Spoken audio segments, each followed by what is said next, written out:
Most human suffering has one root: identification with form, identification with thought, identification with the body, identification with the story of me.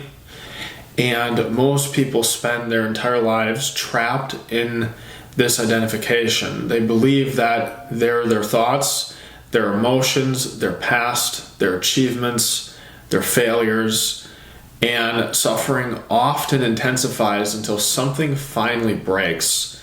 Not necessarily your life, but your identification with these things.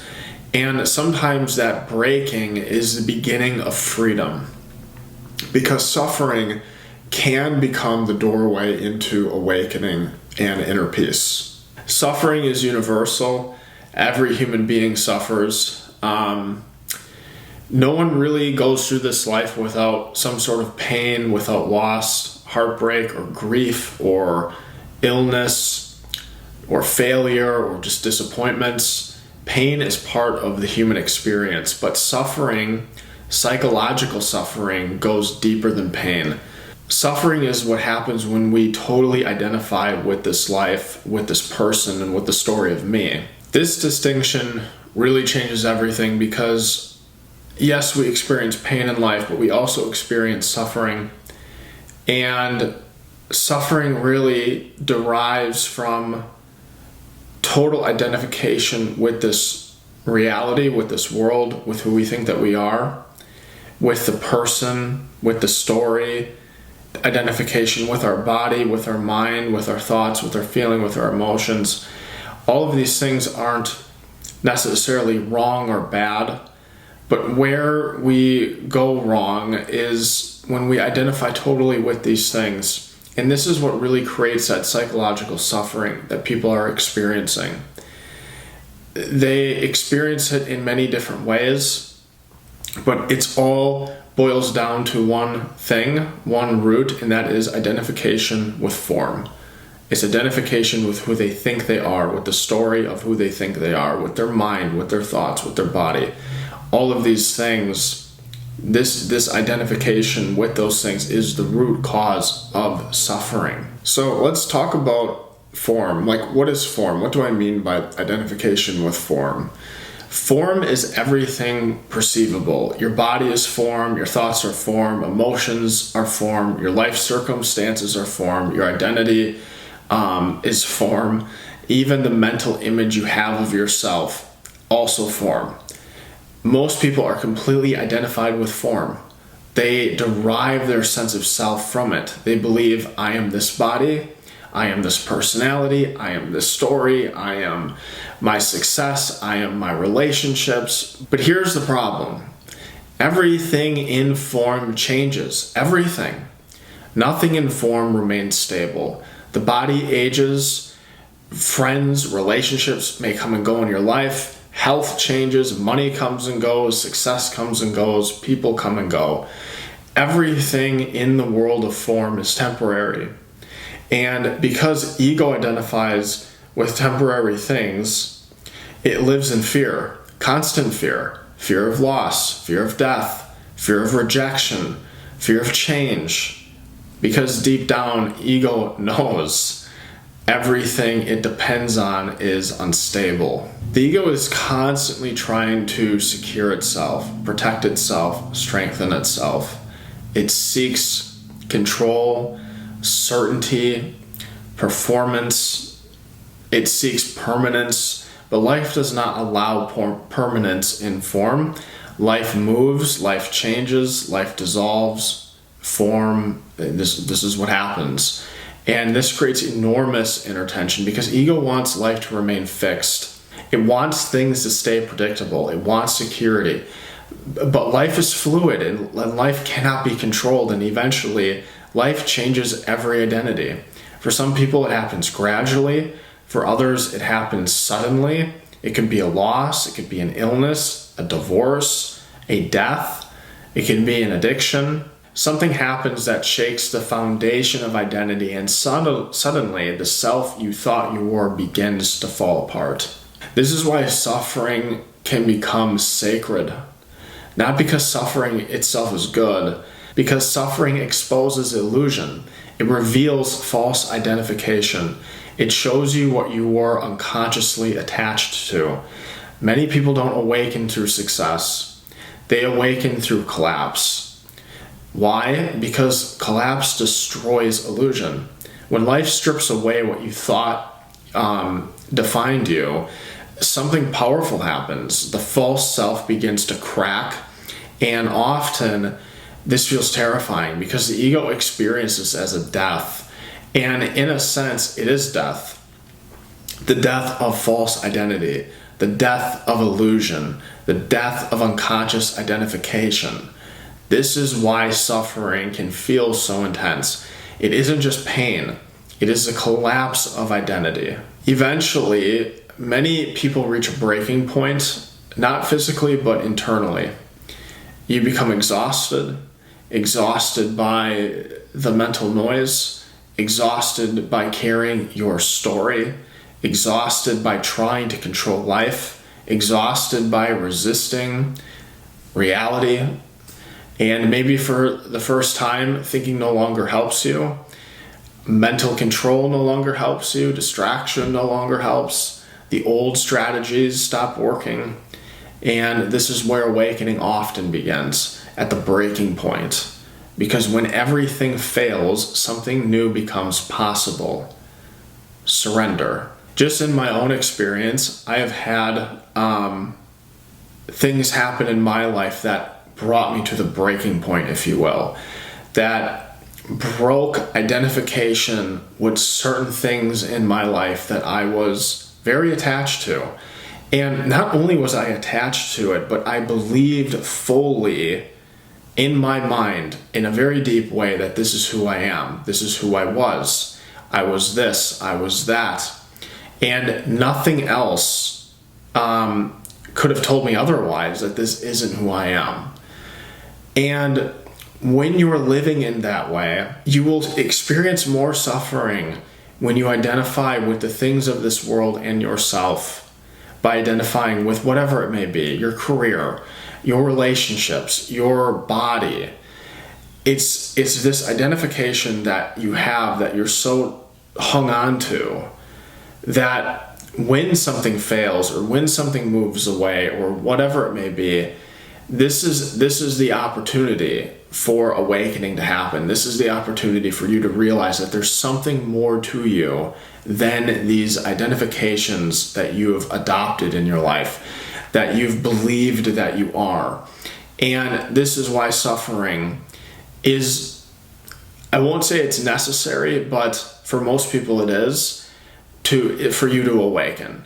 Yes, you can awaken spiritually by not experiencing any suffering, but it's really the pain that pushes us, the psychological suffering that pushes us to a breaking point, to where what's left when we don't have the things we thought we were or that we wanted, and this is when it begins. And I have experienced this in my own life in a couple of different ways, and I can truly tell you that you will have more peace of mind. You'll just be healthier in your head when you begin to realize and embody the principles that I'm talking about here in this video, and truly live them and experience them, that you are more than what meets the eye, and that you are not these things in the world. You are not your career. You are not your relationships. Like, there's more to you than these things that you may have. And they're great things, wonderful things, but there's something deeper within you that's untouched by everything and anything in this world. And usually suffering kind of pushes you to that point. And it has for me, and I have had awakenings, and I have realized that to be true. It's just practicing it every day. That's what we need to do. We need to practice what I'm talking about on my channel, and I do as well, and I'm working on it as much as I can. But like, this is what we need. This is what you need. And awakening is essential to just living a healthy and happy life. Surrendering, and surrender is not weakness. It's not giving up on life. It is giving up, like, identification with form, really. It is ending this inner conflict with what is true. You stop fighting reality, then you stop arguing with life, you stop mentally resisting this moment, and in that surrender, something opens. There's space, stillness, presence, a subtle but profound shift occurs, and you're no longer completely lost in your mind. There is awareness there now. And there's awareness of thought, there's awareness of pain, there's awareness of emotion.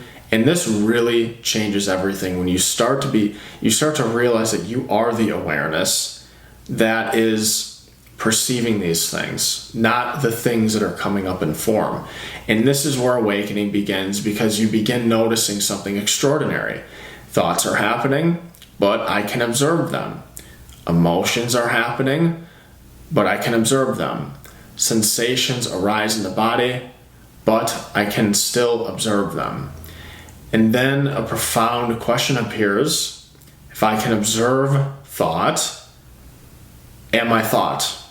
If I can observe emotion, am I emotion? If I can observe the body, am I only the body? Who is the observer? Who is aware? This question points beyond mind, beyond form, and into something deeper, awareness itself. There is a dimension within you untouched by suffering, untouched by thought, untouched by form. Pain may arise, emotion may arise, life circumstances may change, but deeper than all experience, there is awareness, silent, still, unchanging, present. This is the transcendent dimension. This is the formless dimension. This is the dimension of being, pure awareness, pure consciousness, the isness of life.